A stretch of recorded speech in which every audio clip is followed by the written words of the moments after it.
لاہور میں ایک کالج کے لڑکے نے مولانا ابرار صاحب سے پوچھا کہ میرا ایک دوست میرے ساتھ پڑھتا ہے، وہ قادیانی ہے، میں اس کے ساتھ کھانا کھاؤں اور اس کے ساتھ کتابیں یاد کرتا ہوں کالج کی، تو میں اس کے ساتھ اٹھنا بیٹھنا رکھوں یا نہیں؟ حضرت نے فرمایا کہ دو صورت ہے، آپ غالب ہیں یا مغلوب ہیں۔ اگر آپ اس پر غالب آ جائیں یا آپ مغلوب ہو جائیں گے، دو صورتیں۔ اگر آپ کو اطمینان ہے کہ میں اس پر غالب رہوں گا، نمازوں کے وقت نماز پڑھ لوں گا، اپنے دین و مذہب کے سارے قانون پر پابند رہوں گا، اس سے متاثر نہیں ہوں گا، اگر آپ کو اتنا اطمینان ہے تو آپ رہیے ساتھ، اور اگر اندیشہ ہے مغلوب ہو جانے کا پھر جائز نہیں۔ اب دیکھیے، میں کل دفتر میں تھا ایک کام سے، کسی ادارے سے کے متعلق، اتنا بڑا ڈی جی سے نیچے کا بس ایک پوسٹ نیچے ہے، وہ بہت بڑے افسر ہیں، نماز کا وقت ہو گیا ظہر کا، اب آپ سمجھیے کہ ڈائریکٹر جنرل کے نیچے ہی ہیں وہ، یعنی وہ کہیں سفر میں جاتے ہیں زیڈ نظامی تو ان کی جگہ وہ بیٹھتے ہیں، صرف بزرگوں کے پاس آنا جانا کی برکت دیکھتا ہوں، بتاتا ہوں کہ کوئی میرے شیخ جب آتے ہیں یا وہاں فقیر محمد صاحب دعوت برکاتم تو وہ ان سے مل لیتے ہیں اور دعائیں لے لیتے ہیں، اتنا کام کر لیتے ہیں، یہ اتنا بزرگوں سے آنا جانا، زیادہ یہ نہیں کہ ان کے پاس ہی زیادہ رہیں، صرف ملاقات کر کے دعائیں لے لیتے ہیں۔ اس کا اثر میں نے کل دیکھا کہ ظہر کا وقت ہو گیا، 1:15 بجے نماز ہوتی ہے اس مسجد میں جو کہ سیوک سینٹر پر بنائی ہے کے ڈی والوں نے،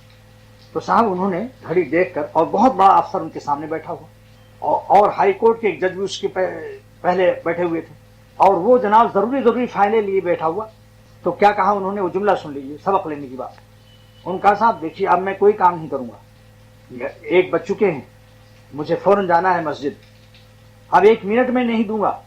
اگر ورنہ آپ کی عاشقی میں میری نماز چلی جائے گی، یہ اس کا جملہ ہے۔ اگر میں آپ کی رعایت کرتا ہوں کہ بھائی اتنے بڑے معزز مہمان میرے سامنے بیٹھے ہیں تو آپ کی عاشقی میں میری جماعت چلی جائے گی، دیکھا آپ، یہ ہے، حالانکہ وہ ابھی کوئی یہ بھی نہیں ہے ان کے پاس، مگر نماز کی پابندی کا یہ حال ہے۔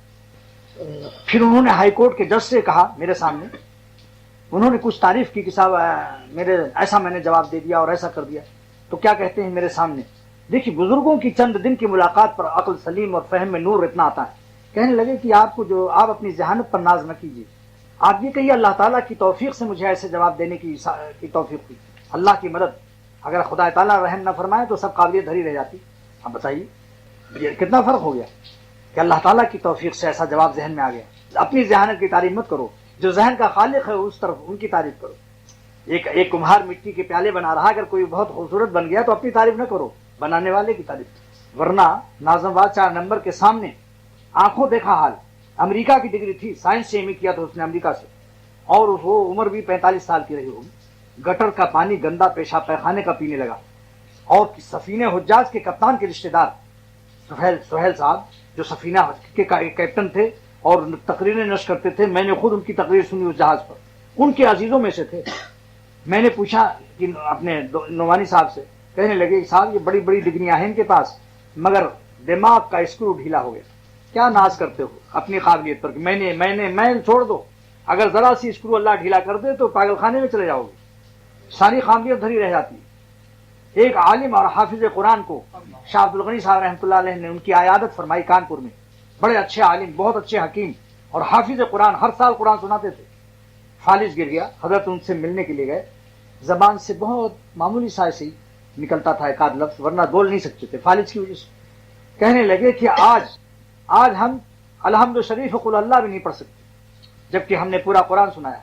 ایسے امراض آ جاتے ہیں۔ اس لیے دوستو گھڑی گھڑی کی خیر مانگو، مالک ہر گھڑی کی خیر، مولا ہر نفس کی خیر، نفس مانے سانس۔ میں اللہ تعالیٰ سے عافیت مانگتا ہوں اپنے لیے بھی آپ لوگوں کے لیے بھی۔ یعنی 18 سال کا نوجوان دہلی مرکنٹائل سوسائٹی جو کراچی میں ہے،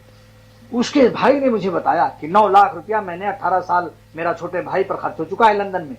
اور اس کی ہڈی کا سب گودا نکالا جا رہا ہے، ہڈی کا گودا، کیونکہ اس میں کینسر ہو گیا ہے، اب دوسرا گودا ڈالا جائے گا۔ اب بتائیے ہڈیوں سے تمام ہڈیاں، چھوٹی ہڈیاں بھی ہیں بڑی ہڈیاں بھی ہیں، اب سب یہ مشینیں لگا کر ان کے گودے مغز نکالا جانا اور پھر دوسرا مغز ڈالنا۔ ارے دوستو خدا سے ہر وقت رجوع کرو، 2 رکعت صلاۃ حاجت پڑھ کر اللہ سے صحت و عافیت مانگو۔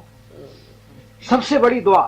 یعنی حضور فرماتے ہیں صلی اللہ تعالی وسلم کہ روئے زمین پر جتنے بندے خدا سے دعائیں مانگتے ہیں، سب دعاؤں سے افضل ترین اور محبوب ترین، سب سے زیادہ پیاری دعا اللہ کے نزدیک عافیت مانگنا ہے۔ جو اللہ سے کہتا ہے اللہ ہمیں عافیت سے رکھیے، سلامتی اعضا سلامتی ایمان، 2 ہی چیز کی سلامتی تو ہے، اعضا سلامت رہے ایمان سلامت رہے، اور کیا چاہیے؟ تو اللہ تعالیٰ کو یہ دعا بھی بہت پسند ہے۔